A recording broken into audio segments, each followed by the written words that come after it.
The idea of Han Solo returning in The Rise of Skywalker was an odd one. However, after seeing the execution on screen, it was probably the best scene in the entire movie. In this video, I will talk about why Han Solo had to be the one to redeem Ben Solo. The idea of Kylo Ren being redeemed was one that instantly hit our minds the second we learned he was the son of Han and Leia. Some call it Ben-demption.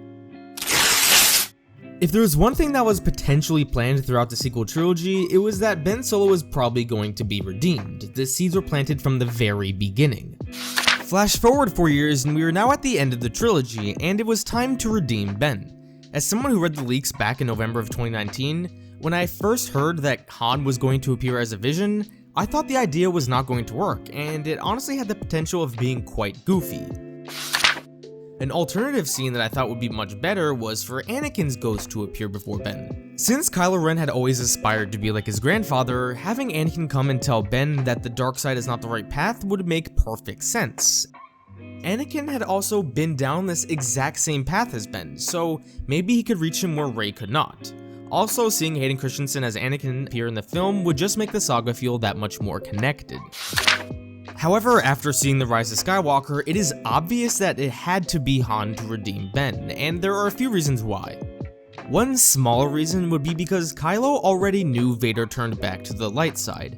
Palpatine says to Kylo something along the lines of, "You can become what your grandfather Vader could not," and in The Last Jedi, Rey knew about Vader's redemption, so if she knew, then Kylo definitely knew.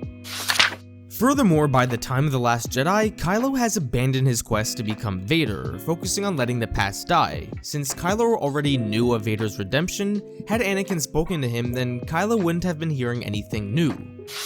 Now, the main reason why Han had to redeem Ben was because Han is at the center of why Ben turned to the dark side in the first place. Now, these next few points that I'm gonna make are from outside material, and I understand that outside material should not be consumed to understand a movie. These are just additional points that I will be making along with points from the films. I just wanted to make that clear. Ben Solo's fall to the dark side has everything to do with family problems and misunderstandings, and less to do with Kylo actually wanting to be evil. So let's analyze every key moment up until the point where he killed his father. First, from the second he was born, Ben had been hearing voices from inside his head, that of Palpatine. Because he had such a strong pull to the dark side, Ben was pretty much abandoned by his parents and shipped off to Luke. As a baby, the one thing Ben Solo wanted to be was his father. From The Last Jedi novelization, we learned that the dice actually meant a lot to Ben, because he actually played with them quite a bit while he was a child, a symbol of his relationship with his father. And while training with Luke, everyone resented Ben because he was the nephew of Luke Skywalker and he was stronger than everyone else. And one day, he woke up and saw his uncle/Jedi master holding a lightsaber over his head. And what he felt was an act of self-defense, his fellow Jedi in training thought it was murder and they tried to hunt him down.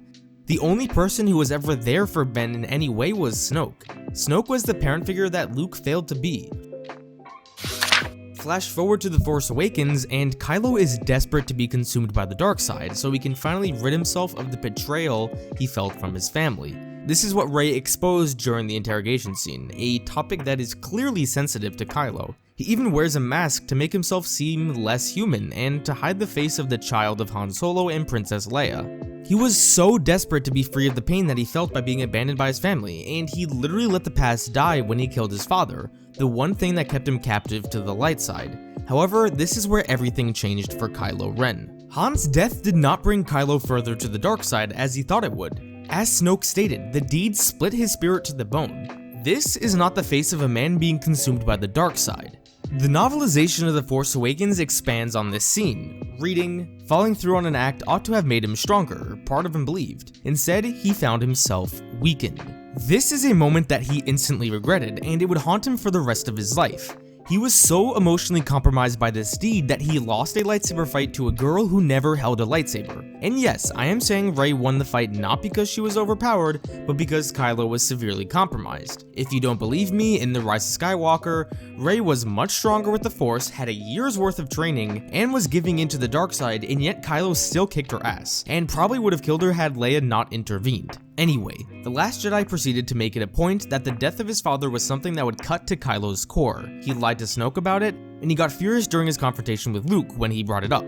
While Kylo may seem like he's moving closer to the dark side, this is not the face of someone who is consumed by evil. This is the face of regret. Flash forward a year and it's still a sensitive topic. In all honesty, he probably reconstructed the mask because he knew he would be talking to Rey again, and he couldn't afford to show that same vulnerability that he'd shown during The Last Jedi. Rey even points out that Kylo is haunted by what he did to his father. Had Kylo's helmet been off, then it would have probably been clear what his emotions were. But he decided to wear a mask and ignore the comment entirely. Every moment after he killed his father, he made actions to try and mask his guilt. He literally says to Rey while talking about Leia, "You can't go back to her now, like I can't." These 3 words, "like I can't," are the nail in the coffin that Kylo never moved on. He could not go back to his mother because he could not bear to look her in the eye after what he did to Han.